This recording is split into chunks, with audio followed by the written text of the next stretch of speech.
Pelosi, it's an honor to meet you today. I have been hearing from young students that they feel increasingly unsafe at school. There are school shooting reports we see on the media way too frequently, and these young people have the anxiety of sudden attacks that might involve their lives. How do we as parents, teachers, and community members address a public safety issues that seem to go nowhere? I'd like to hear your insights into this frustrating issue we face in U.S. today. Thank you. 사람들은 산에 가면 벌에 쏘이거나 뱀에 물릴 것 때문에 굉장히 두려워합니다.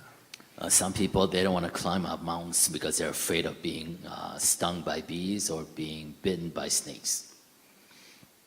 그런데 사람이 차를 타고 갈 때는 교통사고 나서 다치거나 죽을 확률이 있음에도 불구하고 크게 두려움을 느끼지 않습니다.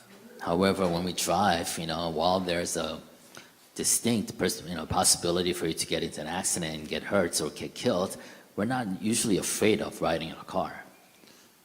이 위험 어떤 확률을 계산해 보면 뱀한테 물리거나 벌한테 쏠 확률은 자동차 사고 날 확률보다 훨씬 낮습니다. But if you actually calculate the risk of being bitten by a snake on your hike, it's a lot less than the risk of you getting into an accident while riding in a car. 그럼에도 불구하고 두려움을 많이 느낍니다. Despite that, our perception of fear about getting bit by a snake is higher.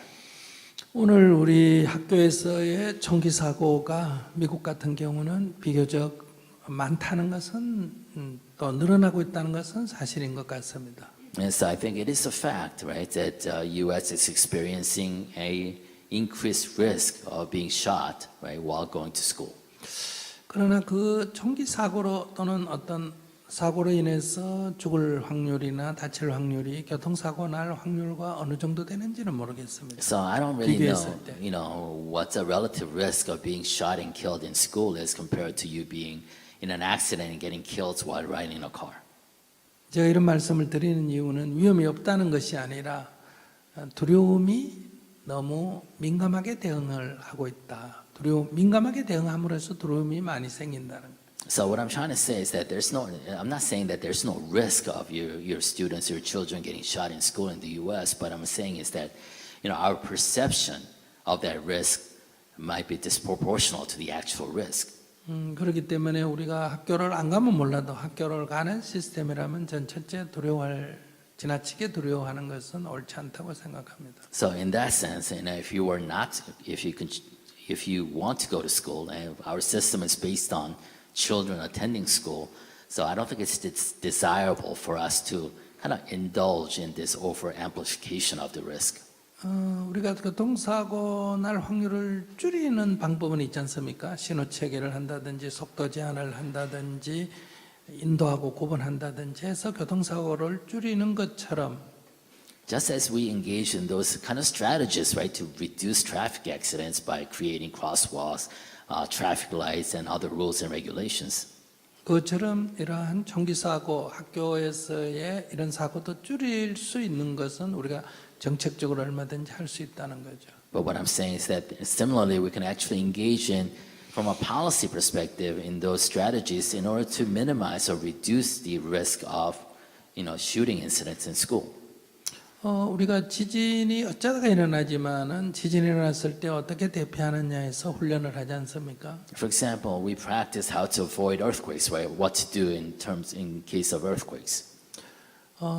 그것처럼 우리가 학교에서 만약에 총기 사고가 난다면 기본적으로 어떻게 대응하느냐 하는 훈련을 하는 방법이 하나 있고요. Similarly, we can also have those drills, right, for school shooting drills in order to mitigate that fear.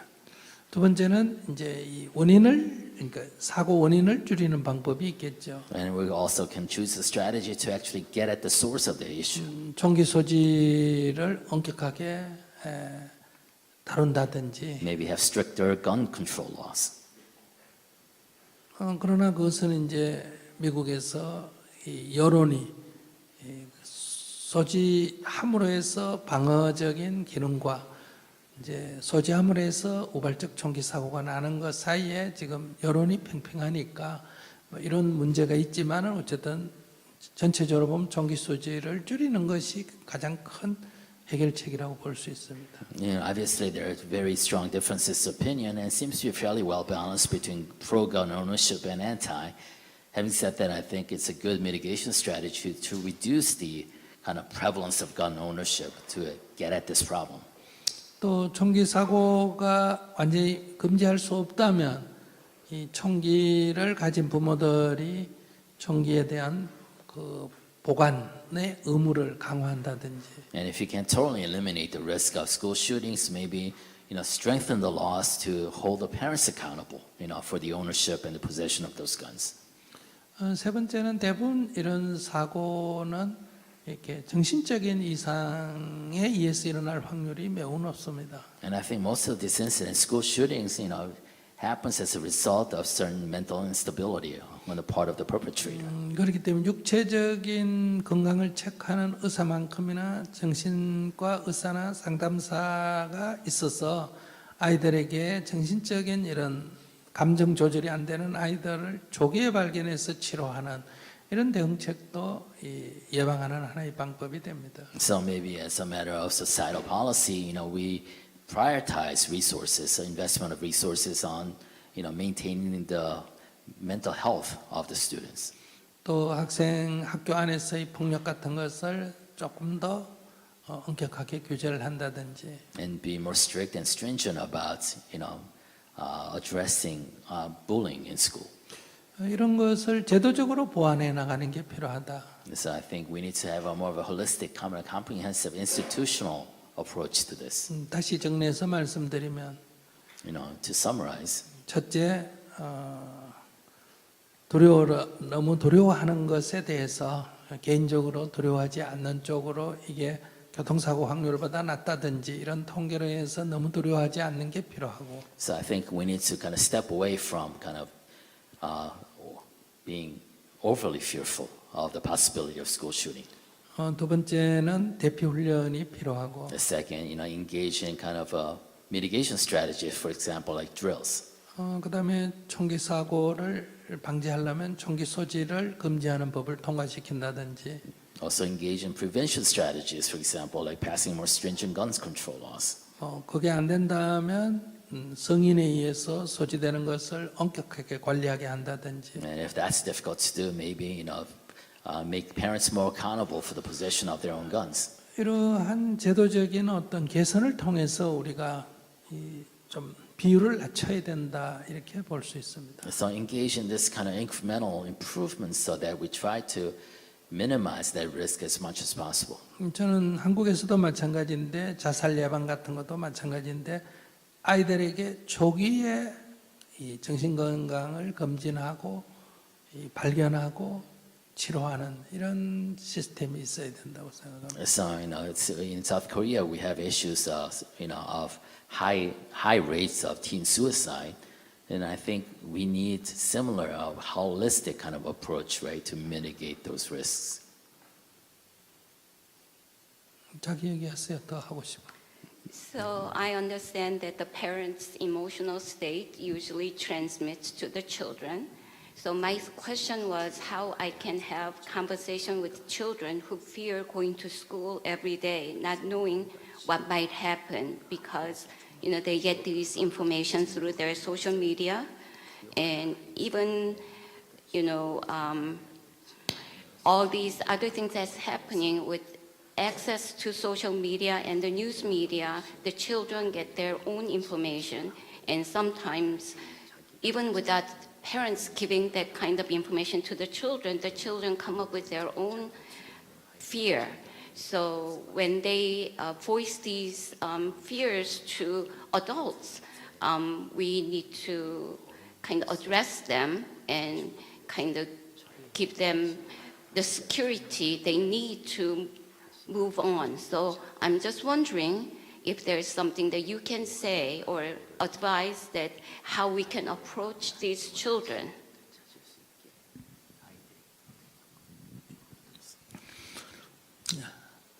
이 아이라는 것은 자기가 자기의 삶을 이렇게 충분히 해나가지 못하는 사람을 우리가 아이라고 말합니다. As I said, children are those people who cannot fully take care of themselves at this point. 그래서 아이들에게 어떻게 설명을 해서 이 문제를 해결하려고 하는 방식은 어른들의 책임 회피라고 저는 봅니다. So, I think as an adults, we're kind of avoiding our main responsibility as adults if we try to address this issue by trying to kind of comfort the children or explain away the issue to the children. 그렇기 때문에 저는 어른들이 이것을 줄일 수 있도록 대응책을 마련하는 것이 더 우선돼야 된다고 봅니다. I think we should prioritize as adults. We should prioritize actually having concrete and effective mitigation strategy in place to actually, in effect, concretely reduce the risk. 그다음에 현재 아이들이 불안해하고 있다면 저는 어떤 이런 교통사고 유래 통계라든지 이런 여러 가지를 내서 이게 이런 사고가 있는 것은 불행한 일이지만은 이렇게 해서 다치거나 위험할 확률은 매우 낮다는 것을 자각시키는 게 필요하지 않겠는가. Nevertheless, acknowledging that children may be anxious and nervous and fearful, I think it's up to us to remain calm and rational and try to kind of explain the real risk of school shooting by comparing to other risks that we face, in our everyday lives.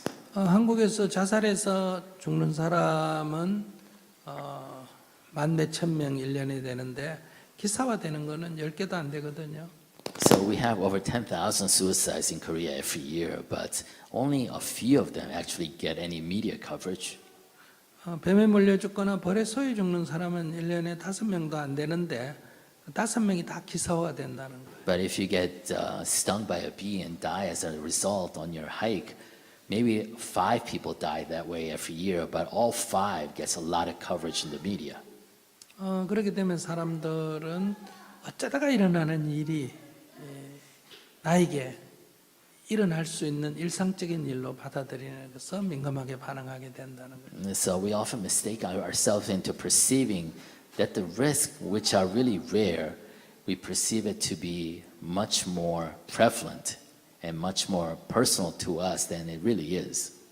이것을 만약에 어른들이 정말 책임의식이 있다면 이런 뉴스는 아이들에게는 내보내지 않고 어른들은 그 문제를 해결하는데 좀 더 집중하고 이렇게 해야 문제가 해결되는데 그걸 현재 우리가 하지 못하고 있죠. So if we adults really want to be responsible, in addressing this issue, we should minimize our children's exposure to those kind of misleading stories and sensational stories. At the same time, working as hard as we can to create those institutional policies to really reduce the risk. 결과적으로는 정신과라든지 상담사가 아이들의 그런 심리적인 두려움을 상담을 해주는 길밖에 현재는 없지 않나 싶네요. But in the current state, realistically, there's no really other way for us to really, as therapists, right, and try to address those kind of fears, overblown fears that the children face. Thank you, 스님.